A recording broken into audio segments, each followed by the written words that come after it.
जय श्री कृष्ण। क्या आप मंदिर जाते हैं? क्या आप सत्संग सुनने जाते हैं? भगवान की कथा में जाते हैं? जाते हैं तो प्रसाद कैसे ग्रहण करते हैं? मंदिर में गए, भगवान के दर्शन किए, वहां पर पुजारी बैठा है या कोई संत बैठा है या कोई महात्मा बैठा है, वह आपको प्रसाद देगा। आप कैसे लेते हैं प्रसाद को? आपके लेने का तरीका क्या है? उसका प्रावधान क्या है? विधि क्या है? व्यवस्था क्या है? ठाकुर जी का प्रसाद हम कैसे ग्रहण करते हैं?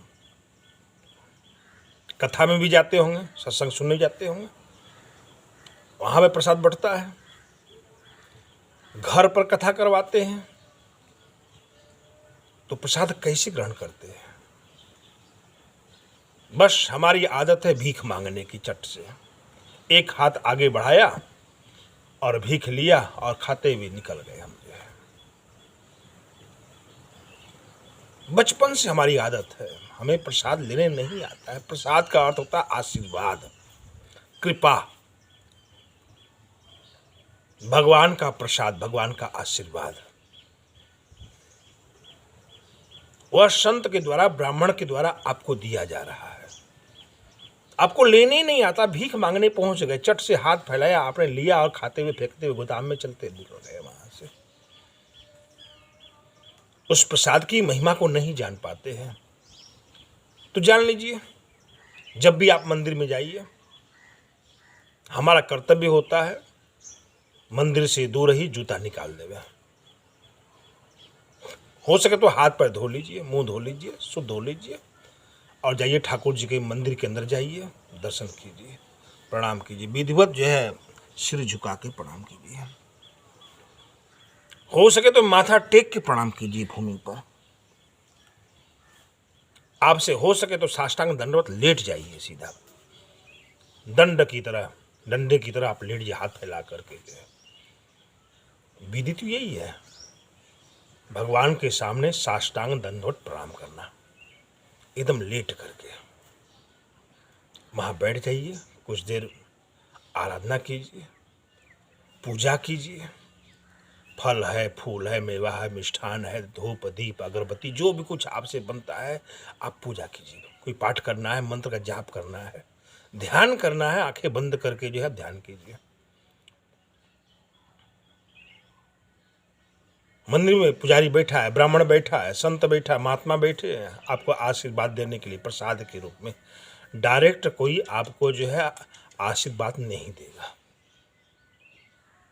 एक हमारे यहाँ संत थे, गाजीपुर उत्तर प्रदेश में, नागा बाबा, बड़े फेमस थे। वह बोलते नहीं थे किसी से, गांव में जाते हैं, 4-5 घरों में रोटी मांग करके वहीं खा लिया, वहीं पानी पी लिया।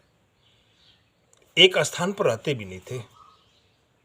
गंगा जी किनारे एक जो किसी का मशीन था, खंडर गिर रहा था, उसी में रहते थे वह। बस एक बात कहते थे, डगर जा डगर जा डगर जा, मैं यहाँ से तू चला जा। कोई भी आता था, चला जा चला जा, किसी से कोई मतलब नहीं था। पता नहीं कहाँ से परंपरा चल पड़ी, जो भी आता था आदमी वहां सुरती लेके आता, तंबाकू लेके आता था। वहां पर एक ताका बना है, थोड़ा सा जगह बना है दीवार में, लोग वहां रख के बाबा को प्रणाम करते थे, बैठ जाते थे, सुनते थे। बाबा क्या करते थे? सुरती उठा के जिसको दे दिया, खाते नहीं थे वह सुरती उठा को जिसको दे दिया, उसका कल्याण हो गया।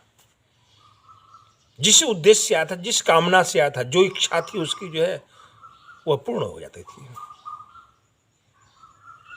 लोगों को भीड़ लग गई वहां पर, सुरती का अंबार लग गया वहां पर।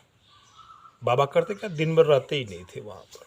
दिन हर गंगा जी किनारे यहाँ से वहाँ, वहाँ से वहाँ, यहाँ से वहाँ लोग पीछे पीछे घूमते थे उनके। जब सब लोग चले जाए तो धीरे से आकर सो जाते। इसमें सोते हुए किसी ने नहीं देखा, स्नान करते हुए किसी ने नहीं देखा, लेटरिन बाथरूम करते हुए किसी ने नहीं देखा उनको। मस्त। तो आशीर्वाद क्या होता है भाई? किसी न किसी रूप में दिया जाएगा। मंदिर बैठा हुआ जो ब्राह्मण है, संत है, आप जब जा रहे हो तो भगवान को प्रणाम करके, तो वह ब्राह्मण या संत या महात्मा कोई फल है या मीठा है, तुलसी दल है, जल है, जो मंदिर में प्रसाद बांटा जा रहा है, या राख है, भस्म है, जहां जो प्रचलन में चल रहा है उठा करके आपको दे रहा है, लीजिए प्रसाद। तो हमें उस प्रसाद को लेने के लिए दोनों हाथ आगे बढ़ाना चाहिए। या तो ऐसे कर लेवे दोनों हाथ को, या बायां नीचे दाहिना ऊपर कर लेवे।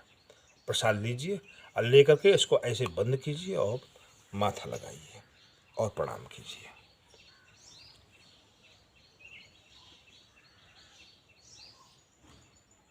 फिर लेकर के मंदिर से बाहर निकल जावे, फिर उसको आप ग्रहण कीजिए।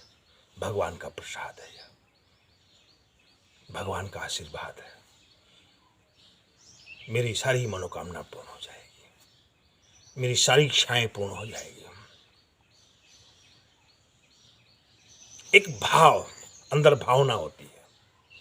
आप जब भी कथा में जाते हैं, सत्संग सुनने जाते हैं, कथा सुनते हैं, वहां भी जब भी कथा सुनने जाएं, सत्संग सुनने जाएं, जूते बाहर निकाल देंगे, हाथ पैर धो लीजिए, मुंह धो लीजिए, जाकर आराम से बैठ के 1 घंटा 2 घंटा 3 घंटा सुनिए आप आराम से।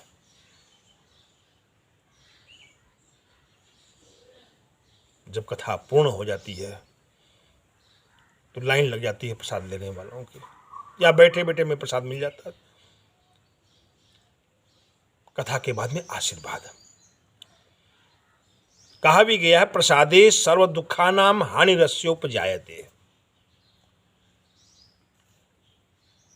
प्रसाद माने आशीर्वाद। सर्व दुखानाम, सभी दुख दूर हो जाते हैं। प्रसाद से, आशीर्वाद से सब दुख दूर हो जाता है। कथा जब पूर्ण हो जाती है तो आप दोनों हाथ फैलाइए, या बायां नीचे दाहिना ऊपर कीजिए, प्रसाद लीजिए, इसको बंद कीजिए, माथे लगाइए, ऐसे कीजिए, प्रणाम कीजिए। प्रणाम करने के बाद में वहां से निकलिए, प्रसाद ग्रहण कीजिए। भावना होना चाहिए, इस प्रसाद से मेरा सारा दुख दूर हो जाएगा। घर पर कथा कराते हैं तो ब्राह्मण आता है या संत आता है, विधिवत कथा सुनते हैं, बहुत सारे पकवान है, मिष्ठान है, भोजन बनाया जाता है। तो कथा सुनने के बाद भी वह ब्राह्मण आपको प्रसाद देता है। आप प्रसाद लीजिए, शौक से, प्रेम से लीजिए। वही क्रम है, हाथ आगे फैलाइए, फिर इसको बंद कीजिए, माथे लगाइए, फिर ऐसे झुक के प्रणाम कीजिए। यह प्रसाद है, आशीर्वाद है, कृपा है। जो आपने उद्यम किया है उस उद्यम का फल है। यदि हमारी श्रद्धा बलवान होती है, तत्काल फल मिल जाता हमको है। बहुत से लोग होते हैं, मंदिर जाते हैं, कथा में जाते हैं, प्रसाद लेके आधा तिया खाया और फेंक दिया उन्होंने। कभी भी प्रसाद का अपमान नहीं करना चाहिए, आप कृपा से वंचित हो जाएंगे।